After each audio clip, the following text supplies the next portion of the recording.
جو کہ بظاہر ایک ٹیکنیکل سی چیز لگتی ہے، کہیں معمولی سی تبدیلی ریکوائرڈ تھی، جیسے وہ آج ذکر کر رہے تھے وزیر قانون کہ فاٹا کا ذکر ہے قانون میں، تو اب فاٹا تو نہیں رہا، تو اس جگہ پہ تبدیلی کر دیجیے. یہ ٹیکنیکل سی باتیں ہیں، اس میں کوئی کسی کو اعتراض نہیں ہوگا. صحیح. لیکن جیسے ابھی آپ نے فرمایا کہ یہ جو کیئر ٹیکر پرائم منسٹر یا کیئر ٹیکر گورنمنٹ کے اختیارات میں اضافے کی بات ہے، یہ بہت کنٹروورشل سی بات ہے.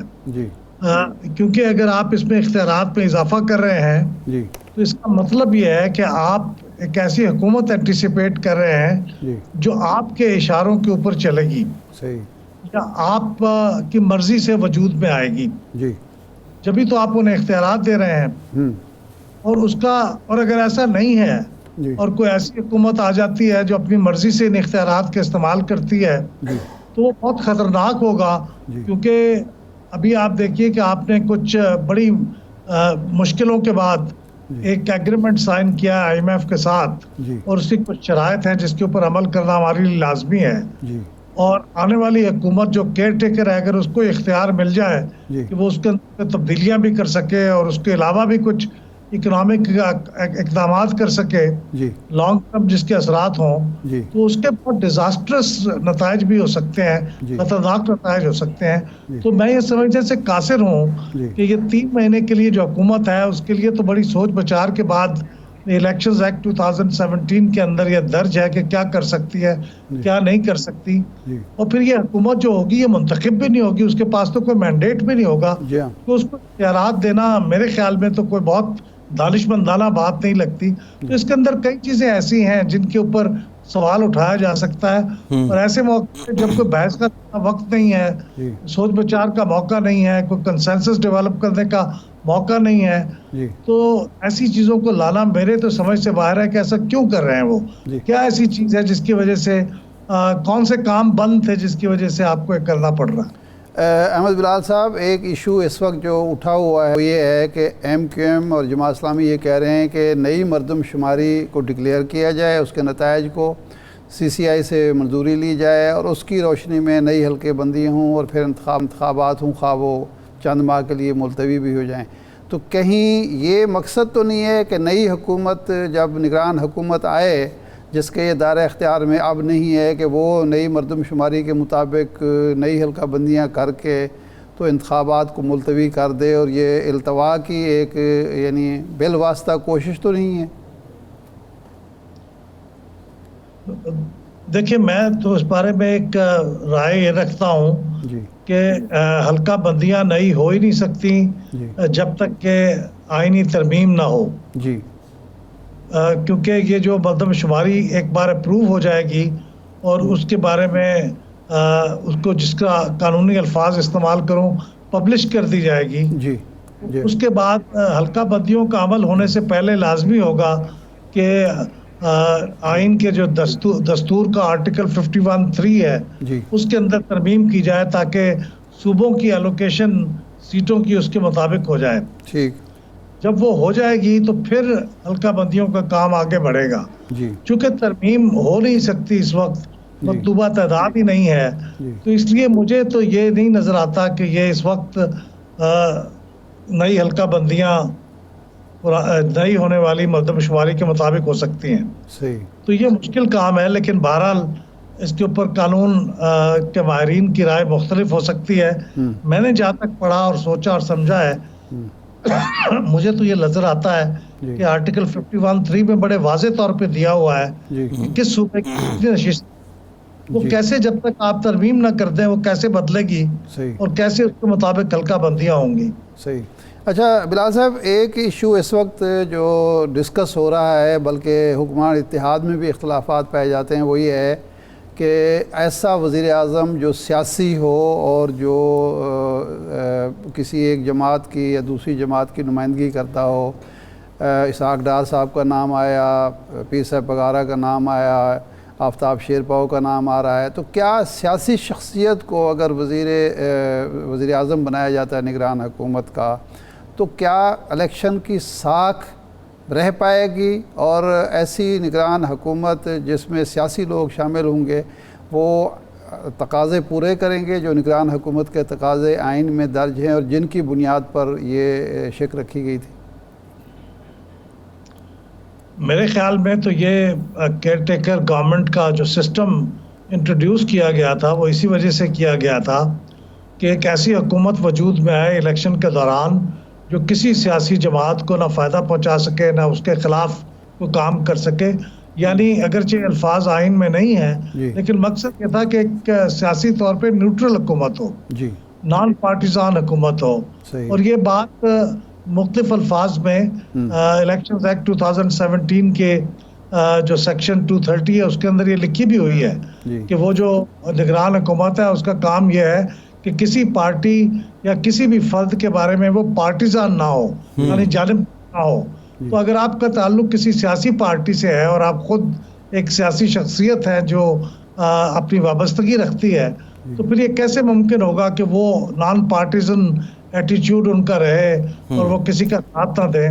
اور اگر فرض کرے وہ دے بھی صحیح, ایسا کنڈکٹ ان کا ہو بھی صحیح, تو عام لوگوں کی نظروں میں ان کا تاثر تو یہی ہوگا کہ وہ پارٹیزان ہے. انتخابات کا جو آپ کی نظروں میں جو وقت ہوتی ہے, جو آپ کا مقام ہوتا ہے, وہ تو کبھی فری اینڈ فیئر الیکشن کا نہیں ہو پائے گا. تو اس لیے یہ بڑی ایل ایڈوائزڈ موو ہے کہ کسی سیاسی شخصیت کو لگا دیا جائے. اگرچہ ماضی میں آپ کو یاد ہے افتخار عارف صاحب کہ ہم میں سوائے 2 انسٹانسز کے باقی موقعوں پہ جن لوگوں کو لگایا وہ کوئی غیر جانبدار لوگ نہیں تھے. 3 اوقات ایسے ہیں غالباً جس میں غیر جانبدار لوگ آئے. بندہ یہاں پہ تو سابقہ حکومت کے قائد حزب اختلاف کو بھی مصطفیٰ جتوئی صاحب کو ایک دفعہ نگران بنا دیا گیا. جناب ایک زمانے میں بے نظیر بھٹو صاحبہ کو جب ہٹایا گیا تو پھر نگران کے لیے ان کے باغی ایک پیپلز پارٹی کے بنیادی رکن راج خالد صاحب کو لگا دیا گیا. تو جان بوجھ کے ایسے لوگ لگائے جاتے تھے جو کسی نہ کسی ایک پارٹی کے خلاف ایکشن لینا مقصود ہوتا تھا, اس کو لگاتے تھے. تو اگر ایسی کوئی چیز نہیں ہے تو عوام کے نزدیک تو پہلے انتخابات کی ساکھ بری طرح متاثر ہے. ایسی کسی موو کے نتیجے میں رہی صحیح ساکھ بھی خراب ہو جائے گی. جی بالکل. پلڈیٹ نے کوئی ایسا سروے کرایا ہے یا آپ کا کیا خیال ہے کہ اگلے الیکشن شفاف عالمی معیار کے مطابق منصفانہ ہونے کی کوئی امید ہے؟ بریف کمنٹ احمد صاحب, بریف کمنٹ. جی امید ہو سکتی ہے کیونکہ بہت سی چیزیں پازیٹیو ہوئی ہیں, لیکن اگر آپ لیول پلینگ فیلڈ ساری پارٹیوں کے لیے نہیں چھوڑیں گے, کیونکہ مجھے کہا جا رہا ہے کہ مختصر کریں, تو اس لیے میں مختصر کہہ رہا ہوں کہ تمام پارٹیوں کے ساتھ اگر برابر کا سلوک نہیں ہوگا تو پھر وہ لیول پلینگ فیلڈ نہیں ہوگی, پھر فری اینڈ فیئر الیکشن تو نہیں ہوں گے. جی بالکل ٹھیک. بہت شکریہ احمد بلال محبوب صاحب, آپ کے وقت کے بعد دوبارہ حاضر ہوں گے.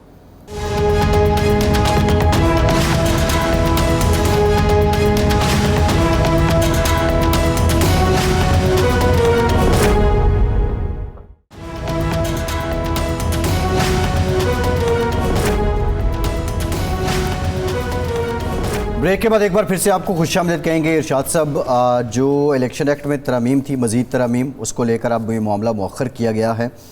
رضا ربانی صاحب نے جو طریقہ کار ہے اس پہ اعتراض اٹھایا ہے. جس طرح ہم نے ابتدائیے میں بھی ذکر کیا کہ کچھ اور لوگ بھی, اپوزیشن کے سینیٹرز بھی ان کے ساتھ شامل ہو گئے. الیکشن ایکٹ میں بڑی ڈیٹیل بات انہوں نے کی ہے احمد بلال محبوب صاحب نے کہ کچھ تو باتیں حقیقی ہیں اور کچھ عزائم بھی ہو سکتے ہیں, لیکن ایسے وقت میں جب قانون سازی ہو رہی ہے آپ کنسنسس بلڈ نہیں کر پا رہے ہیں. ایون آج لگتا ہے کہ حکومت کے اندر بھی کنسنسس بلڈ نہیں ہوا ہے. اس کے اثرات کیا ہوں گے؟ دیکھیں, بات یہ ہے کہ جو کام بھی چوری چھپے کیا جائے, اگر اپنے اتحادیوں کو, یعنی وہاں کھڑے ہوئے جناب رضا ربانی صاحب, وہ تو کمیٹی کا حصہ نہیں تھے, لیکن تاج حیدر صاحب نے کہا کہ میں تو ہر اجلاس میں شریک ہوتا رہا ہوں جو کمیٹی کا اجلاس تھا, تو میرے سامنے تو یہ باتیں نہیں ہوئیں. جی یہ کہاں سے آ گئی؟ جو رپورٹ پیش ہوئی نا اصلاحات کمیٹی کی, وہ رپورٹ میں ہی گھپلا ہے. اس کا مطلب ہے کچھ نہ کچھ عزائم ہیں, کچھ نہ کچھ مقاصد ہیں, اور جو نگران حکومت کو اختیارات دیے جا رہے ہیں وہ بلا وجہ نہیں دیے جا رہے ہیں. جی ایک تو اس کا پہلو یہ ہے. دوسرا بات آپ کی ہے کہ یہ جو الیکشن ایکٹ 2017 ہے یہ مسلم لیگ نون کے دور میں منظور ہوا ہے. اب اس میں ترمیم کی کیوں ضرورت پیش آ رہی ہے؟ ترمیم کی تو ضرورت وقت کے ساتھ ترمیم تو ہوتی رہتی ہے. ترمیم آپ ان ٹیکنیکل چیزوں پر کریں گے جو وقت کے ساتھ ساتھ تبدیلی واقع ہوتی ہے، ایوالو ہوئی ہیں. ٹھیک ہے، لیکن یہ تو نہیں کہ آپ پالیسی معاملات میں ترمیم کریں گے، اختیارات میں ترمیم کریں گے. جو حکومت بنائی جاتی ہے نگران، اس کا صرف مقصد یہ ہوتا ہے کہ ڈے ٹو ڈے جو معاملات ہیں وہ چلتے رہیں، حکومت کا پہیہ رکے نہیں.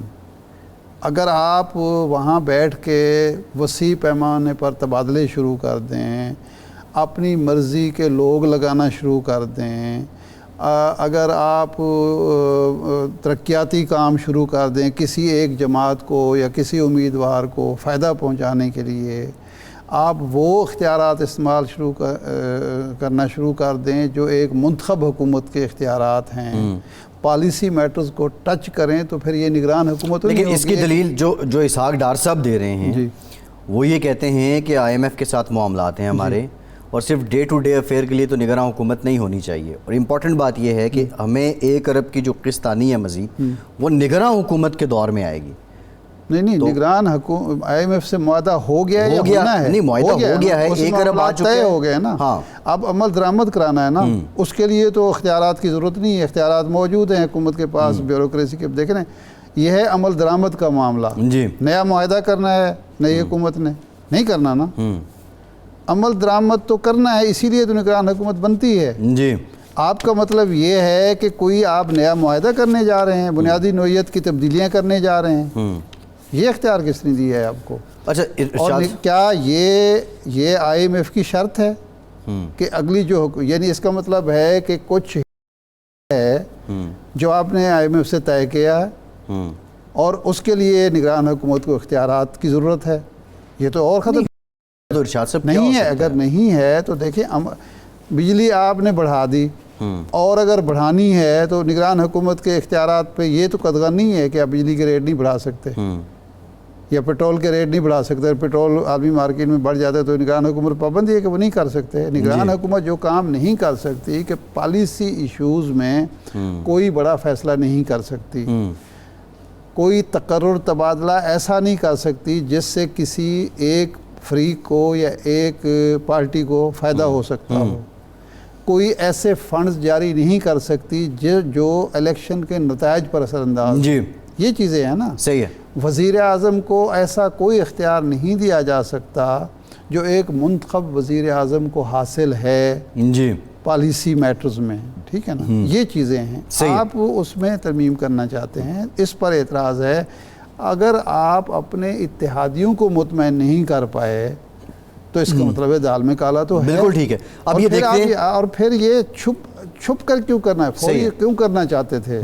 وزیر قانون کی میں تقریر سن رہا تھا، فلاں موقع پر تو بھئی فلاں موقع پر اگر ایسا ہوا تو وہ غلط ہوا. صحیح ہے. آپ اس سابقہ حکومت کی بات کر رہے تھے.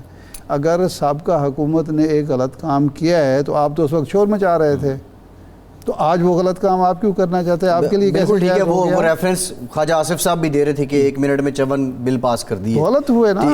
ہم تو ہمیشہ یہ کہتے رہے ہیں، یہ جو 18ویں ترمیم ہے اس میں بھی قباحت کیا ہے کہ اس پر اوپن بحث نہیں ہونے دی گئی.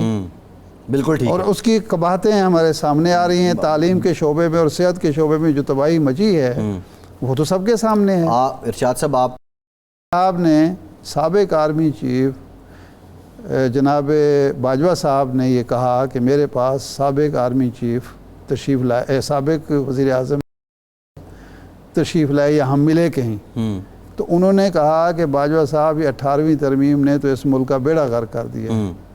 یہ وہ وزیر اعظم کہہ رہا ہے جو بینیفیشری ہے 18ویں ترمیم کا. 18ویں ترمیم میں سودا یہ ہوا تھا کہ جی جو چیزیں تبدیلیاں جناب صاحب کرنا چاہتے ہیں، فیڈریشن کو ایک کنفیڈریشن میں تبدیل کرنا چاہتے ہیں، جو اختیارات معدنیات کے حوالے سے کئی اور چیزوں کے حوالے سے مرکز کے پاس ہیں، وہ صوبوں کو دینا چاہتے ہیں، جس کا سندھ فائدہ بھی اٹھا رہا ہے.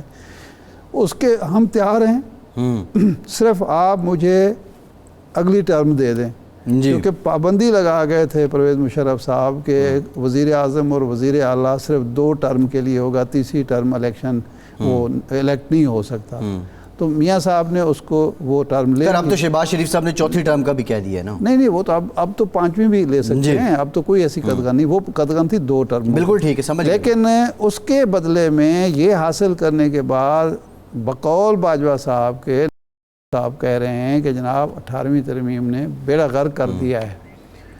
تو اس لیے جب چھپ کر یہ ایسی بات کریں گے تو اس کا یہی نتیجہ ہوگا. اس لیے اب کم از کم, اور یہ اس لیے بھی ناقابل قبول ہے کہ ایک بڑی پارٹی جو ہے وہ ایوان میں موجود ہی نہیں ہے, ایک نامکمل ایوان ہے, وہاں آپ اس طرح کی قانون سازی نہ کریں مہربانی. بالکل ٹھیک ہے. ارشاد صاحب ایک بریک لیتے ہیں, بریک کے بعد آتے ہیں, گفتگو کا سلسلہ یہیں سے جوڑیں گے, ہمارے ساتھ رہیے.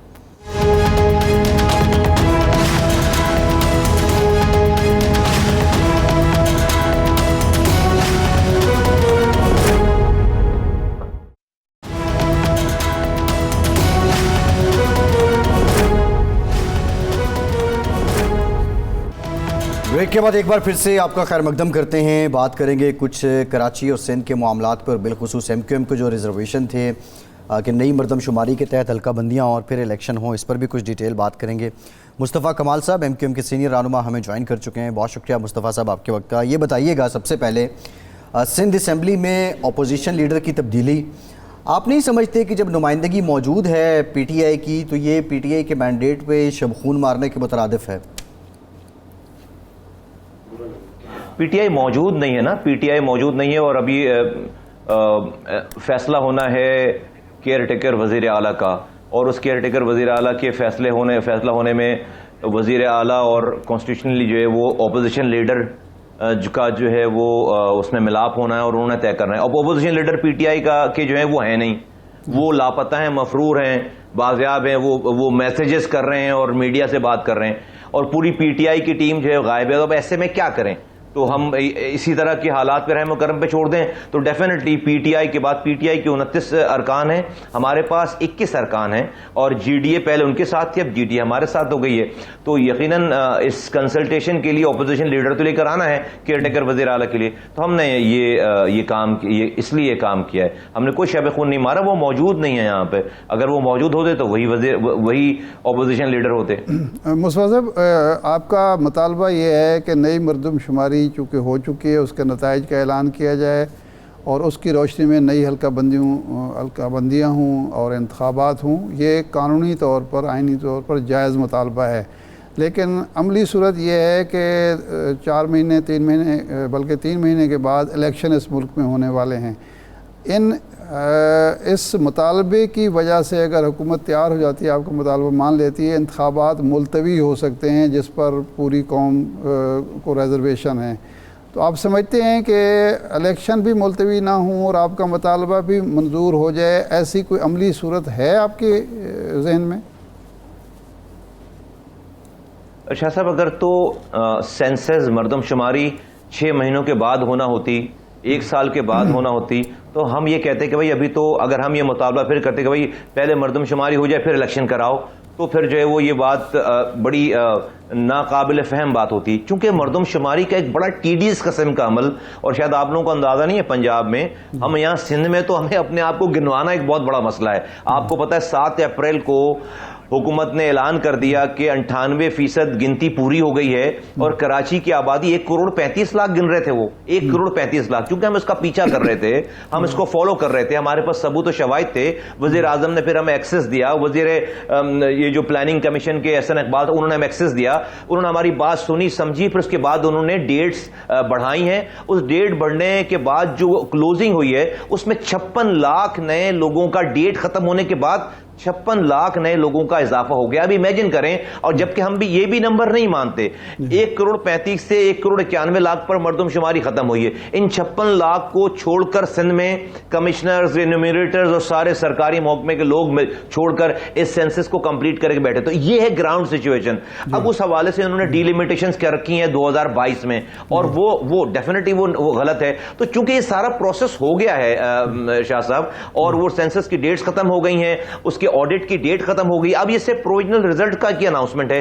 20 دن اس حکومت میں رہ گئے اور اگلے 3 مہینے اگر تو یہ تیزی سے کام کرتے ہیں اور اب ہیومن ریسورسز لگاتے ہیں تو اتنی جو ایکسرسائز ہو گئی ہے, اس ایکسرسائز کے بعد اگر آپ اس کو اکاؤنٹ فور نہیں کریں گے تو پھر یہ پچھلی مردم شماری پہ الیکشن کرانا پھر وہ فیئر اینڈ فری الیکشن نہیں کہلائیں گے. پھر ہمارا یہ کہنا ہے جمہوری جو قاعدے ہیں اور اس کے ضابطے ہیں اس پہ پھر یہ پوری چیز نہیں اترے گی. تو چونکہ سینسس ہو گئے ہم یہ کہتے ہیں کہ اسی ایک اور عملی مشکل یہ ہے کہ آئین میں ترمیم کی ضرورت پڑے گی، کیونکہ نئی حلقہ بندیوں کے بعد نشستوں کی تقسیم اثر 9 ہوگی صوبوں میں.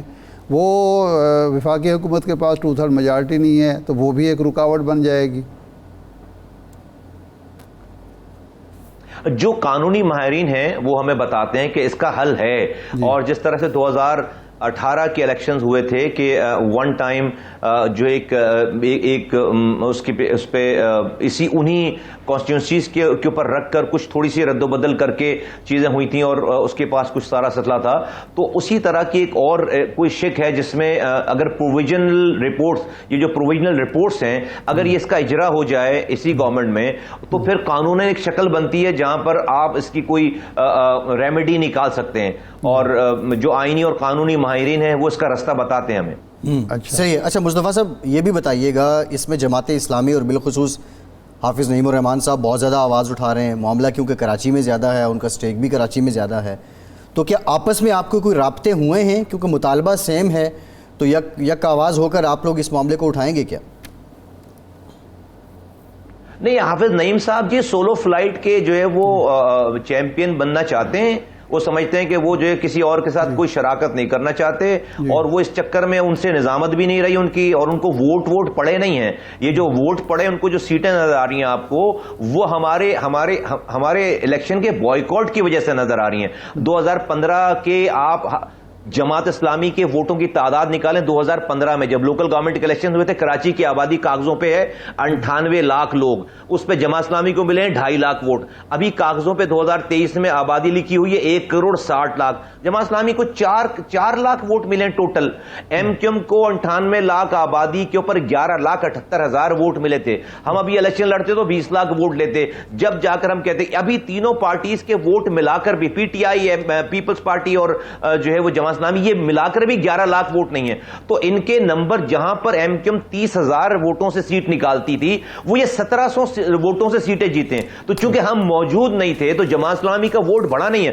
اربوں روپے کی انہوں نے انویسٹمنٹ کی اپنی پبلسٹی کے لیے. تو حافظ نعیم صاحب کے ہم آفس چلے گئے، خالد مقبول آفس چلے گئے، جب ہم پی ایس پی میں تھے، جب ہم ان کے آفس چلے گئے، دھرنا یہ دیتے ہیں رات کے 2 بجے ختم کر دیتے ہیں ایک واٹس ایپ میسج پر. اس کے بعد جو ان کو میئر بننے کا شوق تھا، اکیلے انہوں نے سولو فلائٹ کی. ہم کہتے رہ گئے کہ بھائی یہ پیپلز پارٹی کے سیکشن 10(1) کے وڈرول کے بعد 53 یونین کاؤنسل ایڈ ہونی ہے. الیکشن کمیشن یہ بات نہیں مان رہا، آپ ہمارے ساتھ کھڑے ہو جاؤ. 30 دن صرف الیکشن اور نہیں ہوتے تو 53 یونین کاؤنسلز جو ہے وہ اس میں شامل ہو جاتی. نہیں بھائی، ان کو میئر بننے کا شوق تھا، نہیں ملی میئرشپ ان کو، اور جا کے ساتھ تصویر کھنچوا رہے ہیں، سمجھ رہے ہیں کہ جو ہے وہ سب کو بیوقوف بنا دیں گے. وہ ابھی ایٹ دس مومنٹ جو ہے وہ ان کے وزیر، ان کے جو ہے بڑے بڑے اسٹال ووٹس نہیں رک رہے. ان کے یو سی ناظم جو ہے وہ جماعت اسلامی کو ووٹ دیں گے. عجیب جو ہے وہ سیاست. تو آئی تھنک حافظ نعیم صاحب ہیز لاسٹ ایوری تھنگ، وہ لوزر ہیں اس حوالے سے، اور ان کے ہاتھ کچھ بھی نہیں لگا اور ابھی آگے بھی نہیں. اور یہ عجیب سی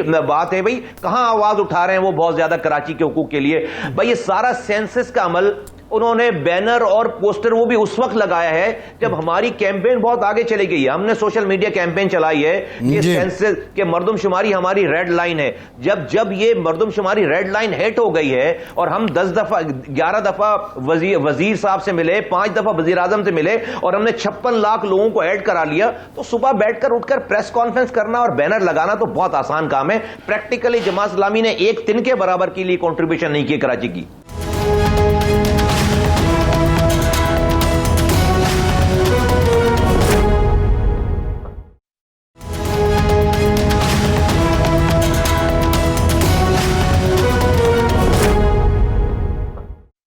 اچھا یہ فرمائیں کہ یہ آپ نے ذکر کیا پی ٹی آئی کا، اس وقت ایک باتیں ہو رہی ہیں کہ جی پی ٹی آئی پر پابندی لگ جانی چاہیے، اور ان کے جو چیئرمین ہیں ان کا بلیک آؤٹ بھی چل رہا ہے. تو ایم کیو ایم بطور جماعت پی ٹی آئی پر پابندی کے حق میں ہے، اور کیا یہ بلیک آؤٹ درست ہے؟ نہیں، ہم بالکل پی ٹی آئی کے اوپر پابندی کے حق میں نہیں ہیں.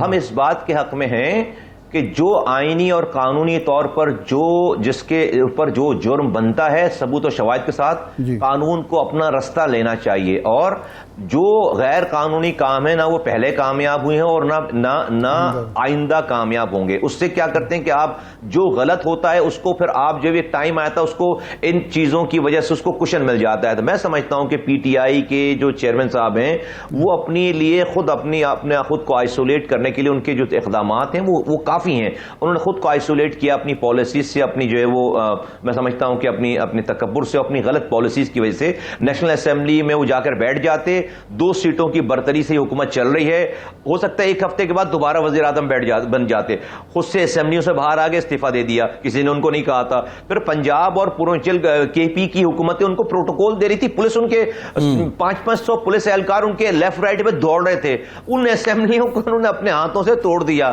وہ پولیس جو ان کے پروٹوکول میں تھی ان کو پکڑنے کے لیے لگ گئی، تو اور پھر پتا تھا کہ بھئی آپ کے ساتھ جو لوگ ہیں وہ کوئی ارطغرل غازی کے جو ہے نا وہ کوئی سپہ سالار نہیں ہے یا کوئی جو ہے وہ فوجی نہیں ہے۔ تو آپ کو پتہ نہیں کس چیز کا زوم اور گھمنڈ تھا، بھئی آپ کو پتا تھا کہ آپ 2018 میں کیسے آئے ہیں، جہاز بھر بھر کے جہانگیر ترین صاحب نے آپ کو لا کر لوگوں بندے جمع کر کے وزیر اعظم بنا دیے۔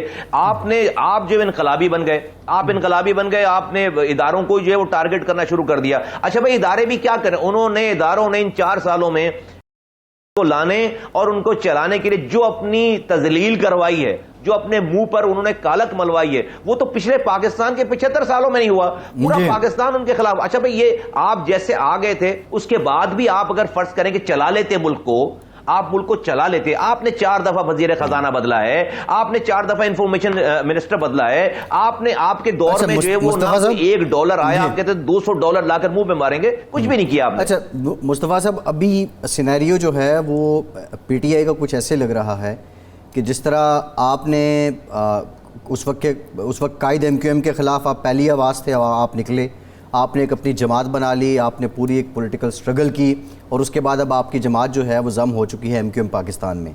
یہ جو آئی پی پی ہے اور پرویز خٹک صاحب کی جماعت ہے، ان کا مستقبل آپ کیا دیکھتے ہیں؟ کیا ان کی ایک سٹینڈنگ ہوگی بطور پولیٹیکل پارٹی، یا یہ پریشر گروپ رہیں گے، یا at the end of the day ان کو بھی اپنی جماعت کو ضم کرنا پڑے گا؟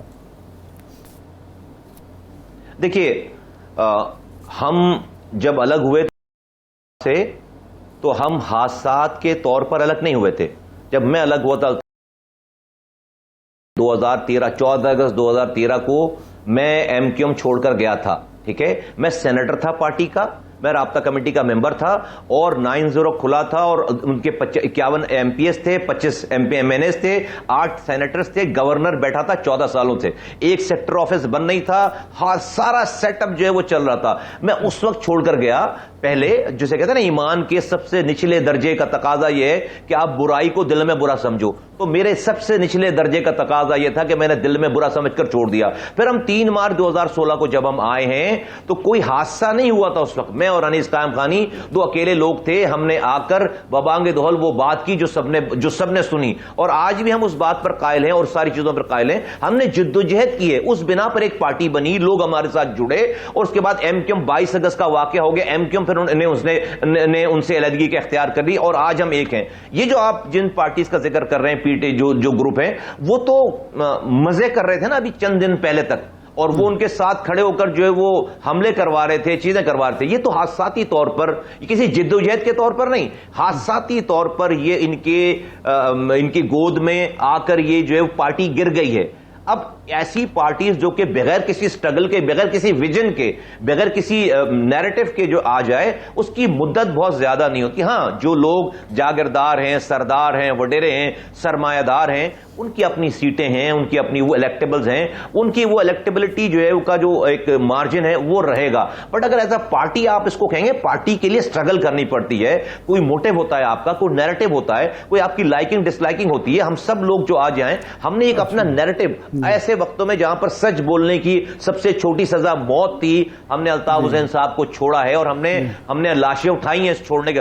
8 ساتھی ہمارے شہید ہوئے ہیں، ہم نے لاشیں اٹھائی ہیں، لیکن ہم اپنی باتوں سے نہیں پھرے۔ مصطفیٰ بھائی یہ فرمائیں کہ اس وقت الیکشن قریب ہیں اور نگران حکومت اور نگران وزیر اعظم کے بارے میں ڈسکشن شروع ہو گئی ہے، خود حکمران اتحاد کے اندر بھی ایک دو نام آئے اور اسحاق ڈار صاحب کا نام آیا اور جو پیپلز پارٹی نے ریجیکٹ کر دیا. آپ سے کوئی کنسلٹیشن ہوئی ہے مسلم لیگ کی شہباز شریف صاحب کی کہ جی کون ہمارا امیدوار ہوگا؟ 1 2 3 نام کوئی ڈسکس ہوئے ہیں آپ سے؟ ایسا ہے شاہ صاحب، ہم جب لاسٹ ویک وزیر اعظم سے ملے ہیں خالد مقبول صاحب کی سربراہی میں، تو انہوں نے کیٹیگوریکلی یہ بات کہی کہ یہ بالکل جو باتیں ٹی وی پر چلتی ہیں اور دوسرے حوالوں سے، اس وقت تک اسحاق ڈار صاحب کا نام نہیں آیا تھا، کہہ رہے ہیں کہ اس میں بالکل کوئی بات نہیں اور ہم کوئی بھی فیصلہ کریں گے آپ سے کنسلٹیشن کے بغیر نہیں کریں گے. اور اس سلسلے میں انہوں نے وہاں پر جو وزراء موجود تھے، اسحاق ڈار صاحب تو موجود نہیں تھے لیکن ان کی غیر موجودگی میں ان کا نام لیا، احسن اقبال صاحب کا نام لیا، خواجہ سعد رفیق صاحب کا نام لیا اور ایاز صادق صاحب کا نام لیا کہ ہماری طرف سے، ان کی طرف سے یہ کمیٹی ہوگی. خالد مقبول صاحب نے بھی اپنے 3 نام دیے کہ ہماری طرف سے یہ کمیٹی کو، اور اس کمیٹی کا یہ کام، یہ ایس او پیز یہ طے ہوئی. جی مصطفیٰ صاحب، ہم آپ کی طرف آپ سے رابطہ بھی دوبارہ کرتے ہیں. اب امپورٹنٹ بات ارشاد صاحب یہ بھی ہے کہ اسحاق ڈار صاحب کے نام پہ باقی تو اتحادی جو جماعتیں ہیں ان کی جانب سے بھی ایک اعتراض آ رہا ہے، اور جو سین وائسز ہیں لیجسلیشن کو لے کے، دیگر معاملات کو لے کے، وہ کہتے ہیں کہ جو کنسیپٹ ہے نگراں گورنمنٹ کا، جس مقصد کے لیے نگراں گورنمنٹ کا قیام لایا گیا تھا، یہ فارمولہ لایا گیا تھا، وہ اس کے منافی نظر آتا ہے. لیکن امپورٹنٹ بات یہ ہے جو مصطفیٰ کمال صاحب سے جاننے والی بات ہے، ہم ان سے جاننے کی کوشش بھی کرتے ہیں کہ آیا ایم کیو ایم کو 90 روز میں، اسمبلی ڈیزالو ہونے کے بعد 90 روز میں الیکشن دکھائی دے رہے ہیں، یا یہ جو امپریشن پایا جاتا ہے کہ الیکشن مزید بھی ڈیلے کا شکار ہو سکتے ہیں؟